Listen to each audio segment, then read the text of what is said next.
Chiefs Kingdom? Welcome back to All Chiefed Up. We're back with another podcast for that ass. And today, Travis Kelce on New Heights talked back to Ja'Marr Chase and responds over the Patrick Mahomes incident. We're going to talk about it. Yeah, before we get started on that, make sure to hit that subscribe button. 95% of you guys watching have not subscribed. Help your boys out and hit that button, man. We're trying to get past 10K before the season starts, and we're very, very close. Mike, Travis Kelce, he's tired of hearing about it from Ja'Marr Chase, man. He clapped back. I've got the actual quote right here. Shout out to Pat for holding it down. I mean, who doesn't love a good locker room banter, you know, putting a little bulletin board material up there. Shout out to Ja'Marr Chase for holding it down for his QB. But don't you ever disrespect Pat Mahomes now. If you want to talk your shit, Pill. Just better back it up. Steve, those are some strong words, man. Kelce, the Chiefs, the fan base, we're all tired of hearing it from the Bengals. What is the deal with the Bengals? They will never shut up.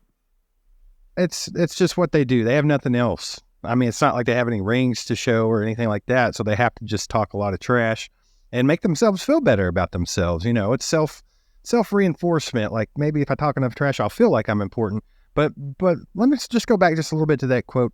Did he call Ja'Marr Chase Pill? If you want to talk your pill, I guess. I'm so confused, man. Pill? I mean, feel like is that like a new slang? I feel like an old man right now. And then what's crazy is Kelce's only like 5 years younger than me. So I don't know. I'm lost. Pill. Look at this guy. This is who he's talking to. This guy's got his shades, his little disguise back on. He's back in hiding. Is that his Muppet name? Is Pill his Muppet name? It must Pill be. the Muppet. No, but here's the thing about it. I'm glad Kelce said something.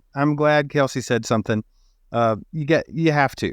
I mean, Ja'Marr Chase is on there trying to defend his quarterback and make him out to be the best thing ever because he actually said something that was sensible, that, hey, Patrick Mahomes is the best in the game right now until somebody knocks him off. It's just how it is. And that wasn't enough for Ja'Marr. He had to, I have to secretly tell Burrow he's still the best in the world, right? But I don't know. It was just stupid. Why do we have to defend our quarterbacks? Why do we have to? At this point in my career, I'd be like, Patrick Mahomes is, he's got more accomplished than Joe Burrow. I don't know. We'll figure it out. But the fans, everybody, they can't shut up.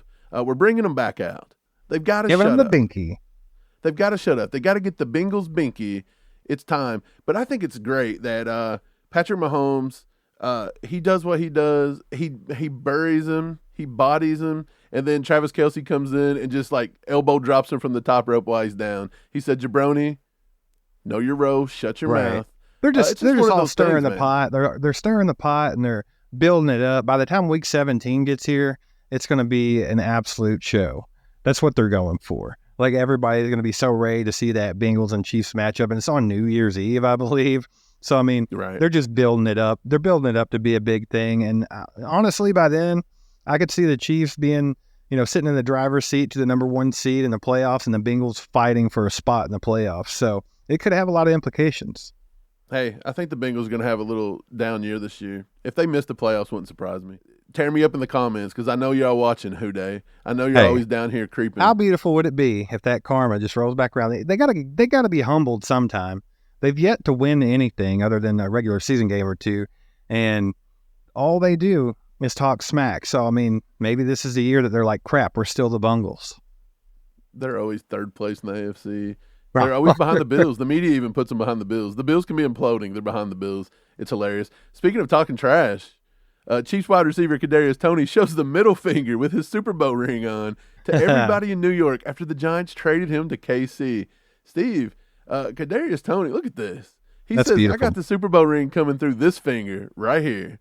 This is for everybody in New York right now. What is the deal with the Chiefs? Have the Chiefs players, just like the fans, had enough of the trash talking that we're just starting to now take over the villain row? We're like, look, if you want to make us the villains, we're going to be the villains. We're going to talk it back.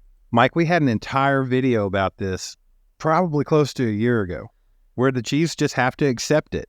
Like, they're the big dog. They have the target on their back. Everyone's going to talk trash. Everyone's going to refuse to give them credit for everything they've done. And they're going to hate them just to hate them. So they have to take on the villain role. And baby, I think we're finally doing it. I think we're finally accepting it, and we're gonna flourish in it because we're gonna go back to back. And then Mahomes said what he said, right? Kelce said what he said, but they didn't start that. Kadarius, on the other hand, he kind of started it a little bit. He's going to throw up the finger. I mean, they're constantly. New York fans have been talking trash on Kadarius Toney so much. That's true. That's true. And maybe they have a little bit of a reason because oh, my hamstring hurts so bad I can't play. A bad hamstring gets traded to Kansas City. Oh, I'm well. I'm playing good. I won a Super Bowl. So yeah, maybe they have a little bit to be concerned about. But they've been talking trash. All they talk about is how he's a bum, he's a bust, he's a terrible rapper. He's just stupid. He's ugly. They say everything, dude. Those New York fans are out of control. Rap ability. Don't dog the rap ability. But no, seriously, all they do is talk trash on this guy. So I don't blame him a bit. I would have done the same thing. And I think what he's trying to say with that big middle finger there with a ring on it is, hey, y'all had me in the crappiest situation ever in a bad organization, and you guys are bad fans. And I go to a place that actually has their stuff together, and I win a Super Bowl. I'm awesome, baby. You suck it. I mean, I like it. I don't have a problem with Kadarius, like, flashing the finger, flashing that ring. He earned the ring. They all talk trash, like you said. They said he was a bust, everything else. He comes over. Yeah, he's got Patrick Mahomes. He's got Andy Reid, the best duo to ever do it. I'll give you Belichick and Tom Brady before everybody starts lighting it up in the comments because I've noticed, Steve, we're starting to get more and more teams just coming over creeping on us. It's like everybody hates the Chiefs, but boy, they love creeping on us because, hey, gotta talk trash to the Chiefs. That's their everyday. Wake up, have some coffee, kiss their kids off to school, and then they sit in their basement and talk trash on the Chiefs all day.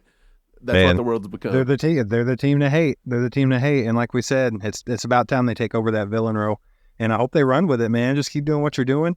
As long as you're backing up what you're saying, go for it, man. I don't care.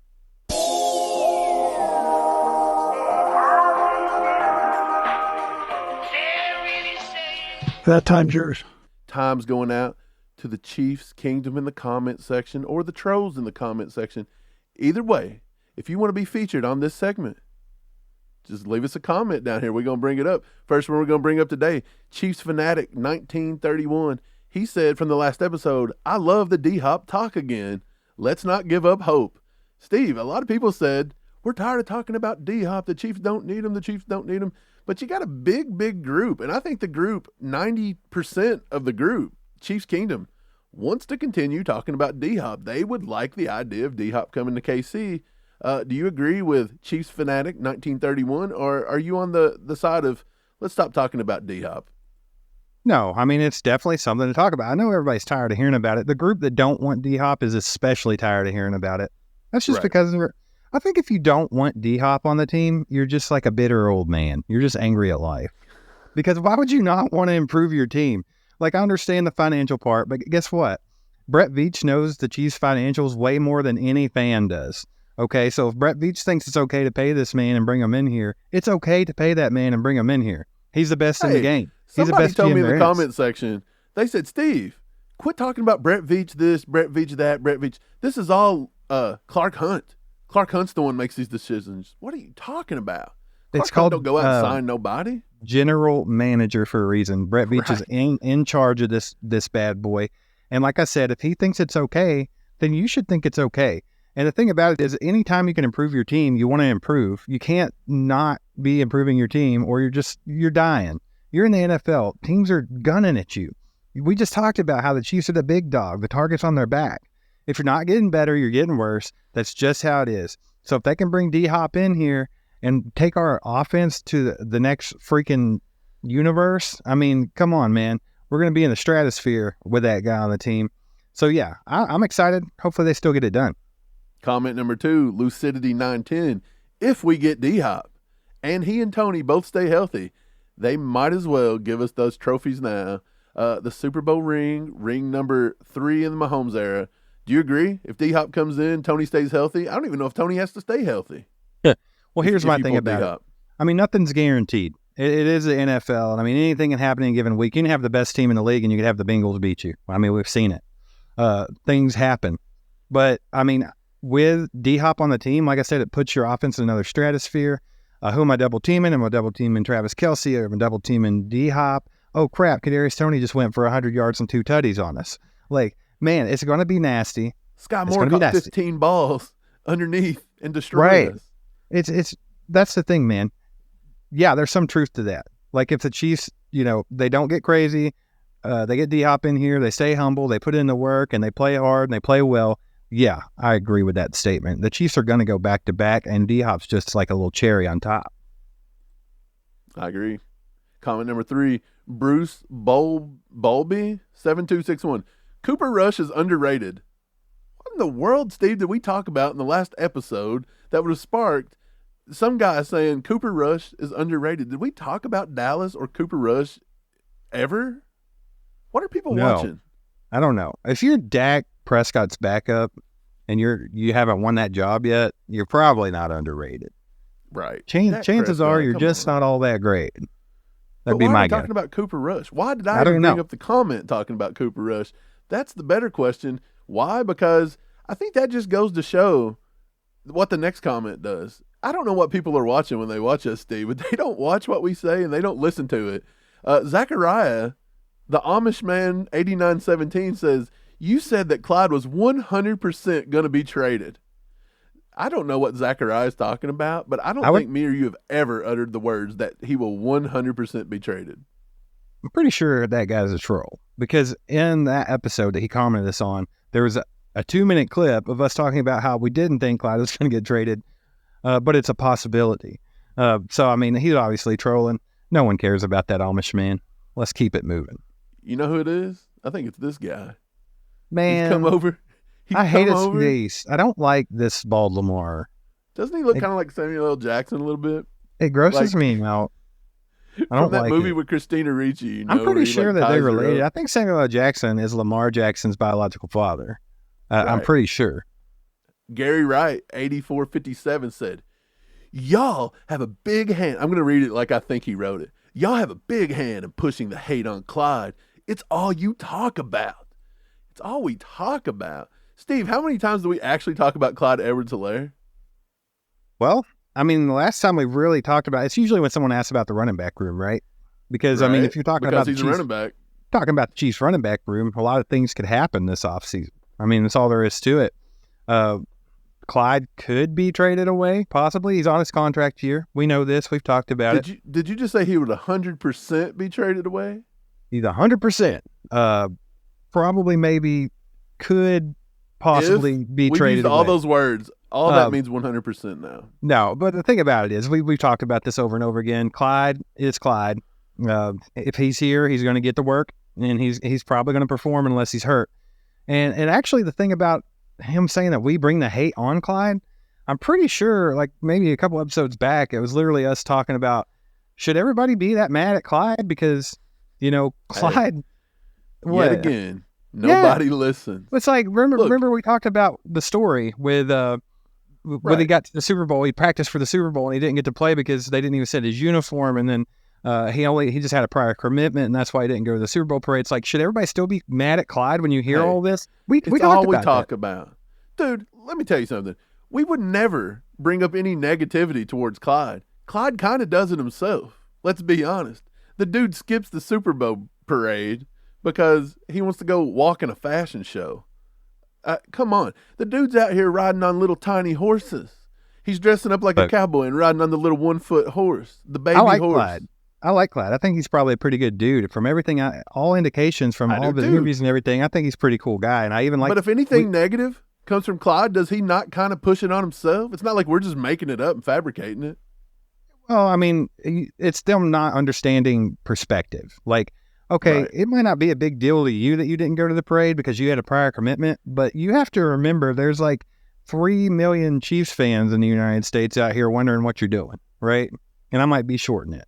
But either way, you have to think about that kind of stuff, along with Chris Jones with the ring ceremony. It's the same deal. Like, if you were sick, just tell everybody you're sick. That's why you're not there. That way you don't have all these people out there speculating. Like, they have to think about the perspective. They're in the public spotlight. It sucks that you have to think that way, but you just do it. It comes with it. Right. And that was time's yours. Comments are done. If you want your comment featured, go ahead and comment on this video right now. Hey. All the subjects we're going to talk about. What do you got, Steve? Bring that last one back up. Oh, you ain't finished talking about this guy yet? No. Gary Wright, Mike, alley-oop is up, and boom, shakalaka. Oh. You got dunked on, Gary Wright. Come on, Gary. I know Gary's probably a fan of the channel. Don't want to be mean to you, Gary. But you got dunked on. Let's just pay attention. Let's just pay a little attention. Let's move it along.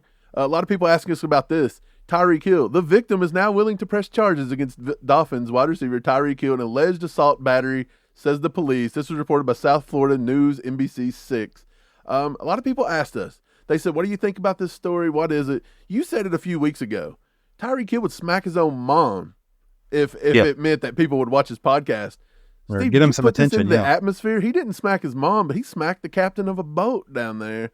Smacked some old man on a boat in Florida. We're innocent till proven guilty, but I think the video shows he actually smacked the dude. There's a video? It's going to be hard to refute. I think they got a video. The police wanted him to press the charges, and he's doing it. So, I didn't know there was video. I can't wait to see that video. But here's the thing about it. I'm with you. You can't just be persecuting these people till you see it. You have to see the evidence, and he's not convicted. We don't know exactly what happened or what the situation was. So I'm not going to be judging Tyreek. Does it matter what the situation was? You just can't smack somebody in the head. Like, no. Hey, that's what I'm saying. Do you know what the last thing Tyreek Hill seen before he smacked this dude right in the head? This is what he's seen. He's like, I can't get on my shit, boy. I'm smoking a pipe. He said, the Dolphins suck. Right. That's the last thing Tyreek Hill seen before he said, smack, right in the face. I mean, come on. I don't know. I don't want to judge Tyreek or anything. We'll let him do it. But you know what? Everybody talking about it, it is what it is. This is the Dolphins' problem. And this is why the Chiefs said, hey, look, we're not paying you.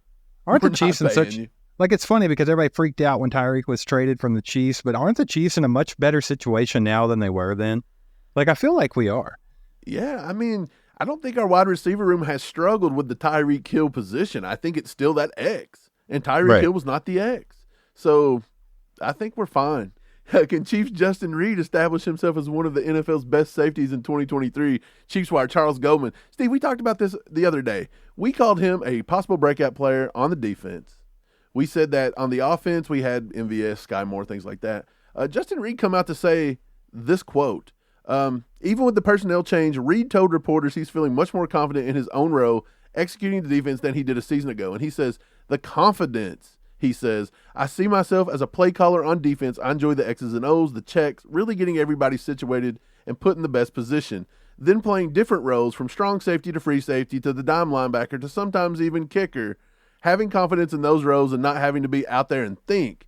That's just being able to play all offensive, make shifts, and make adjustments rapidly to play fast and to the point, blah, blah, blah. He's basically saying, hey, I'm confident. This is my second year. This defense was kind of tough to learn.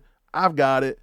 My role is secure. I'm going to come out and be good. Steve, do you think Justin Reid is going to step it up this year? I know we've talked about it, but are you confident? Like, are you 100% confident this guy's coming out and he's going to make everybody forget Honey Badger? Well, I am confident that he's going to have a good season. I think Justin Reid had a pretty good first season with the Chiefs, and I do think that it takes some time to understand Spag's system. And I think that Justin Reid's a good player, so I think that he's going to have a good year, and he will be better than last year. So, yeah, I'll agree with him somewhat. I don't think he's going to make people forget about the Honey Badger.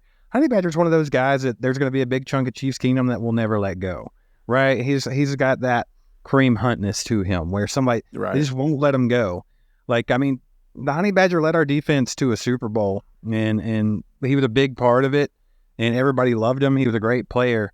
Obviously, his last year here, he wasn't that great. He kind of slacked off, and then he was gone. And it is what it is. You got to keep moving forward. And I don't think that he'll ever be Honey Badger per se, but I think Justin Reid will be Justin Reid, and I think it's something very, very similar to the Honey Badger. I think he's going to have a good year, man. I really do. Big Justin Reid guy here. I think he's going to come in. He's going to be every bit of worth his contract. I think his year goes up. He doesn't allow a lot of catches. Let's be honest. I think PFF said he allowed 50, 60 catches all year, something like that. I might be wrong on that. Sounds like a lot. At me with the pitchfork. Sounds like a lot. Yeah, it might be like 30. I don't remember. Either way, point is he does a pretty good job in coverage. He will hit you. He comes up in run support. He's pretty rangy. He's sideline to sideline. I think he's actually got bigger this offseason. He looks more buff. He looks more in football shape. The guy is very serious about what he does. He's a football nerd. He will watch the film. I really like Justin Reid. I think he fits the culture and what the Chiefs want to do. I think he's one of the reasons that we have switched culture a little bit and we're going after the high character guys. That's Justin Reid. He's the high character guy. I think he's going to have a good year. I think most Chiefs fans believe that he will have a good year. Speaking of Charles Goldman and Chiefs Wire, though, they put out a story today. These 6 Chiefs could play their way onto the 53-man roster. Steve, you've not seen this article yet. I'm going to bring up the guys that they say, and you tell me how much of a percentage of chance you think that these guys have to make the roster. Okay. So number one, Charles Goldman cites tight end Matt Bushman. I'm not going to read that. You can go read it on Chiefs Wire if you'd like. But Matt Bushman, Steve, a lot of Chiefs Kingdom saying Matt Bushman has a chance to make this roster. Who are you cutting as the 4th tight end to put Bushman on here? Yeah, so Matt Bushman, he's impressed a lot of people in the offseason, and he's that offseason guy. Matt Bushman is that guy that is amazing during OTAs and probably pretty good during camp, and then that's that. He goes back to the practice squad, and that's what I think Matt Bushman is. I just do. I see that Charles Goldman thinks that they might carry an extra tight end position. Andy Reid didn't say that they were going to carry an extra tight end position. He said that they were going to use the tight ends to fill in that fullback role, which means, hey, we can only have 3 tight ends, but one of them is going to be the H-back, right, when we need it.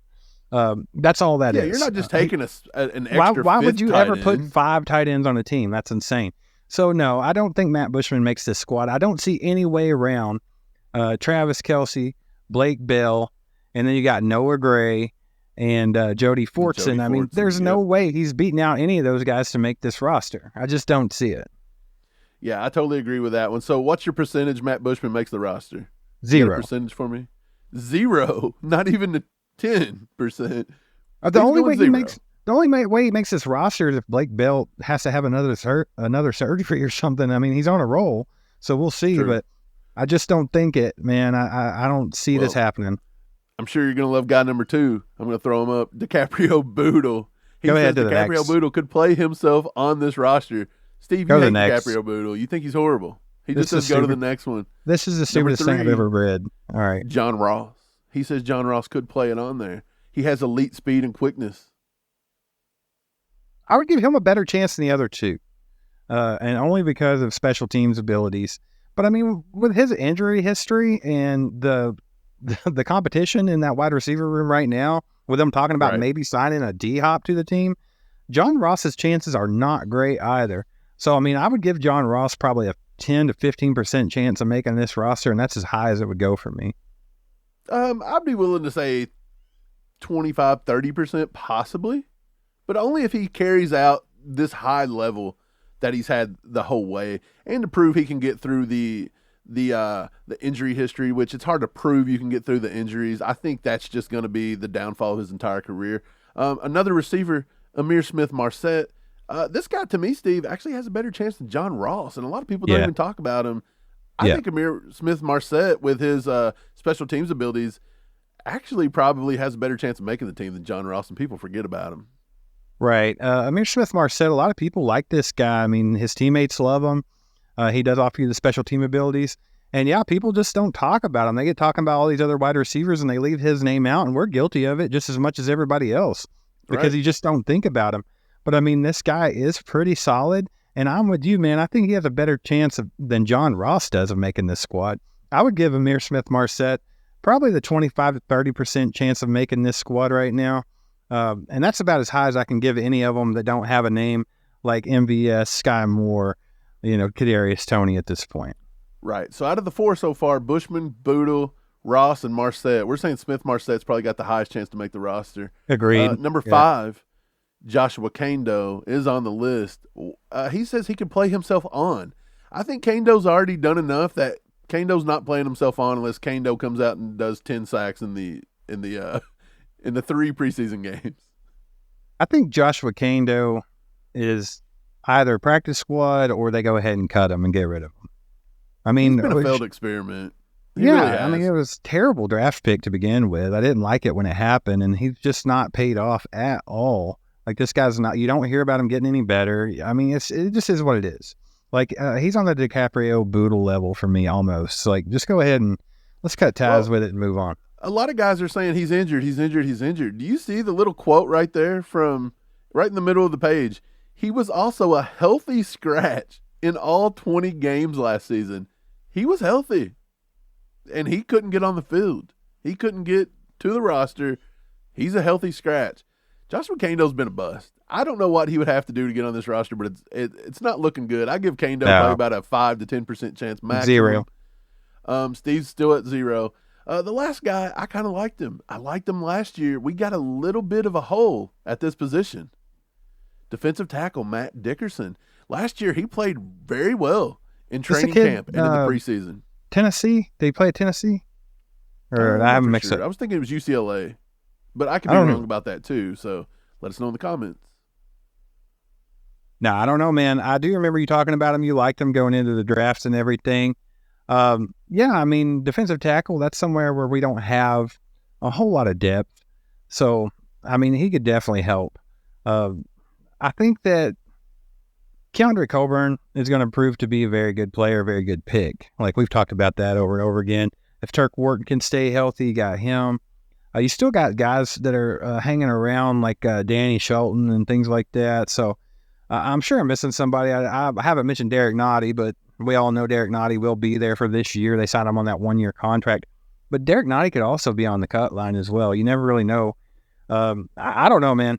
I don't think this cat makes the squad either, but it's another thing where if Turk Wharton comes back and he just can't get over this injury, you could get a guy like Matt Dickerson that could surprise some folks. That's all I'm going to say.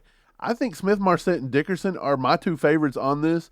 Now, when the Chiefs go to make a roster, I know for a fact you're not going to like it, but Leonardo DiCaprio Boodle is probably the top in their eyes to make this team. With our deep secondary, I don't know how you could put this guy on the roster, but the Chiefs front office flat out love Leo DiCaprio Boodle. I don't think they love him that much. I think they like him enough to keep him on the practice squad year in and year out just to annoy me. All the time. I don't think they like him enough to actually put him out there and get torched during the season. I just don't think that's a good idea. Right. Well, speaking of the defense, we're going to stick with the defense. And Sports Illustrated today come out with their top 10 linebackers in the NFL right now, ranked them by Gilberto Manzano. I hope I'm saying that right. This is who they put on the list, Steve. Nick Bolton got a little credit, and he made number 10. Although just number 10, he did crack the list.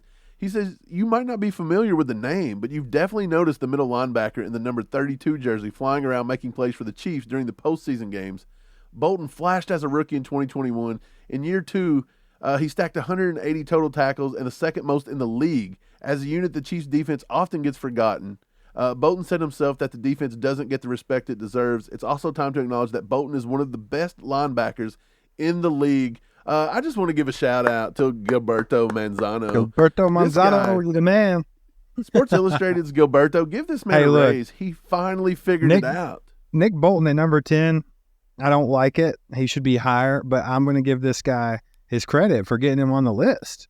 At least we have somebody out there that just isn't ignoring him completely. And it's funny because, like, even when he's, pumping up Nick Bolton there, he still sells him short. Like, you wonder who the guy is flying around in the 32 jersey in the playoffs. He does it all year long. Nick Bolton is a machine. Right. Nick Bolton gives you 110%. He's out there always making plays. He's where he needs to be. I don't know, man. I'm just happy. I'm just happy that someone gave him a little bit of credit. I also noticed PFF did like a top linebacker core, and they actually put the Chiefs they put the Chiefs at number 6 in the league. So we've been saying it.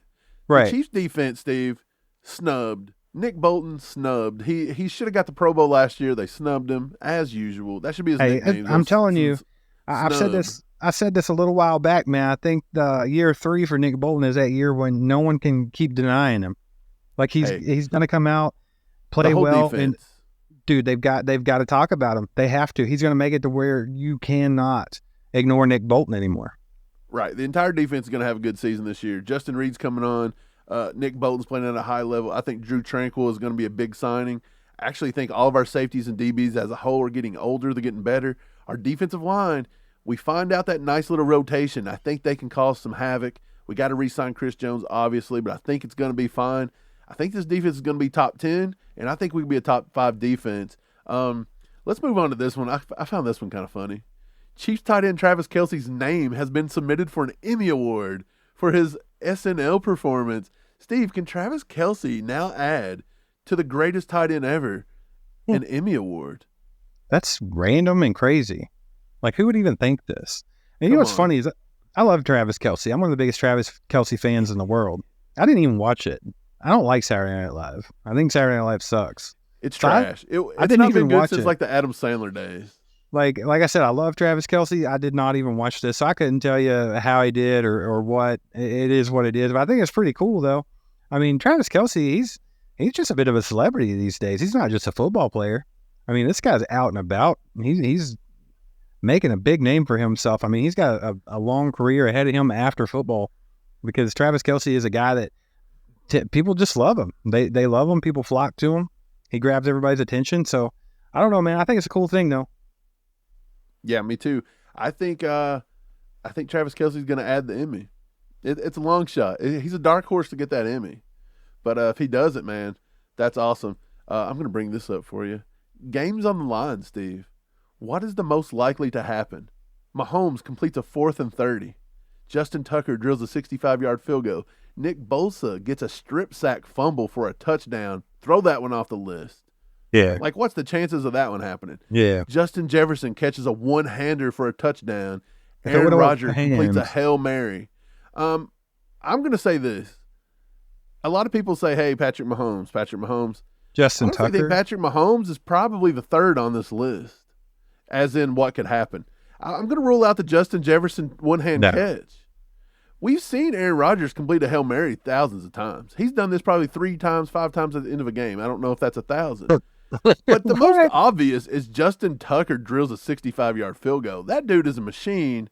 I'll take that one all day. I'm not putting Aaron Rodgers in the mix. I mean, completing the Hail Mary is complete and total luck. It has nothing to do with Aaron Rodgers. It's just how the luck fell at the end of it. But it's better than 3 and 4.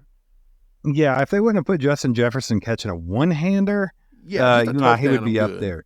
Nick Bosa getting a strip sack for a touchdown, that's almost impossible. Patrick Mahomes and Justin Tucker's where you have to look here, and I think it's a 50-50 split. I mean, Justin Tucker's pretty good. Obviously, he's the best kicker in the league. 65 yards, I don't know if I feel comfortable with anybody kicking 65 yards. I just don't. Like, even Butker and Justin Tucker, the guys that hit these long things. 4th and 30. Dude, a lot of things have to go right to go 4th and 30. Let's be honest. The defense is backing up. They're just sitting there waiting at the line to gain. You've got to now protect. Patrick Mahomes going to have to scramble and this and that to get it out of the way. Your receivers got to catch the ball. Tyreek Hill's letting them bounce off his face. So you got to trust so many people in a 4th and 30. But we don't have Justin Tucker just has to trust that leg.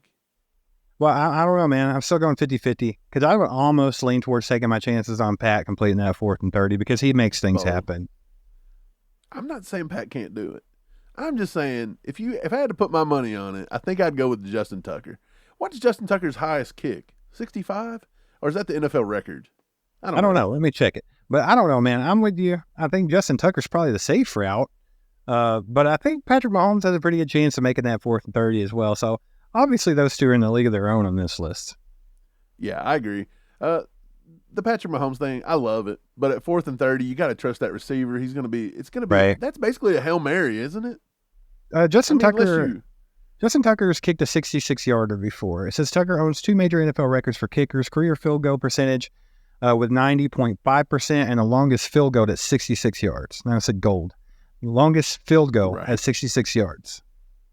Oh, man, if it's outdoor, if it's indoor. If you're indoor, I'm taking 65 all day. I'll give it to you. I think it's a split. Let's move it along to this one. Top 10 quarterbacks headed into the 2023 season. Of course, Mahomes finally gets the number 1 spot, says Cody Benjamin from CBS Sports. It only takes 2 league MVPs, 2 Super Bowl MVPs, 2 Super Bowl rings, and all kinds of records. But he finally made it. If you're a team going into a season this year and you're building a franchise from scratch, you can take any of these quarterbacks. We're obviously taking Mahomes. I think both of us would agree we would take Burrow at number 2. As much crap as we talk about the Bengals, Burrow's a good quarterback. I think I'd take him at number 2. I'm not taking Jalen Hurts at number 3. No. I'm not doing it.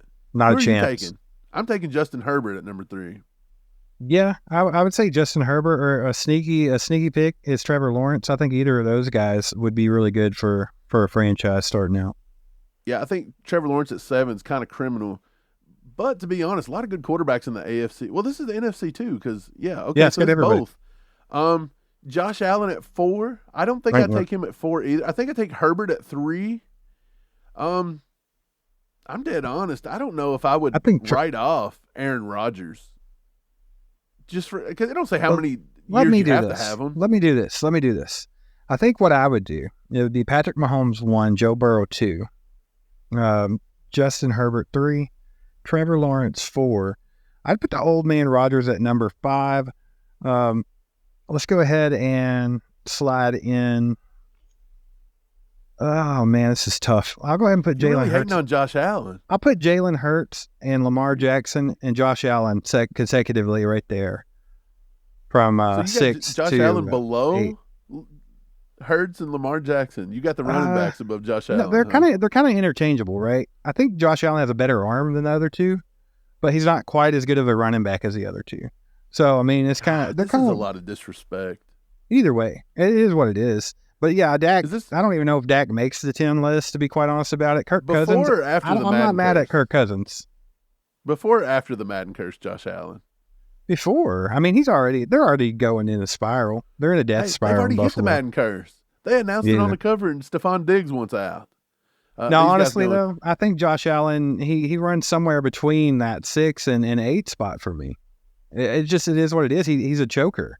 He's yet to prove he can do anything. He takes dumps during the playoffs. I mean, this is what he is. We've all seen it for a couple years running now. So I'm with you, man. I think Justin Herbert or maybe Trevor Lawrence goes in at 3 for me, just because I think they have the most potential.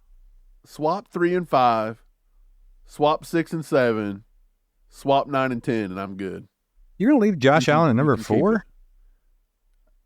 I would swap 3 and 5. I would take Josh Allen above Jalen Hurts. You take him above Trevor Lawrence? I think I would. I wouldn't. I don't think Trevor Lawrence has proved just enough at this point. And the sheer athletic ability. I mean, come on. There's no denying Josh Allen is a freight train with a good arm. That's just what he is. You put him in a good system, take him out of Sean McDermott and give him to Andy Reid, and this dude's going to be the greatest quarterback to ever play. Yeah, but you could say that about any of these guys. Lamar Jackson with Andy Reid would be absolutely insane. I mean, Trevor Lawrence with Andy Reid would be insane. That is true. I mean, that validate people that say Patrick Mahomes is a product of the Andy Reid system then? Did we just do it? No, because I think that, could you imagine, think of some of the weapons that, Josh Allen's had with, Stephon Diggs and all those guys, and then Trevor Lawrence even. They're kind of stacking his team up over there with Calvin Ridley, Christian Kirk, a lot of good players. If you put Patrick Mahomes, if you had Patrick Mahomes on the Eagles last year, if you swap those quarterbacks, the Eagles beat the Chiefs in the Super Bowl easily. They'd have went 17-0. 20-0, whatever it is. So, I mean, people just don't understand that. Jalen Hurts, I'm not knocking the guy. He got his team to the Super Bowl, and he played really, really well in the Super Bowl. He is a good quarterback, as much as I like to joke on him about being a running back. But, I mean, there's a joke for a reason. That's just kind of where he's at for me, and I don't think he's a top 5 quarterback. Okay, so I'll take Hurts out. I would go Mahomes, Burrow, Herbert, Allen, Lawrence, Rodgers, Hurts. Then I'll go Lamar Jackson, Kirk Cousins, Dak Prescott. I'm taking Kirk Cousins over Dak Prescott. Why? All day. Kirk Cousins just wins. Well, I don't know if I meant to say that. No, I would take him. Either way, man, that's going to do it for today, Steve. What do you got for him? Nothing. Appreciate you guys being here today. Make sure you hit that like button, subscribe, and we'll catch you next time. Aside from my soul.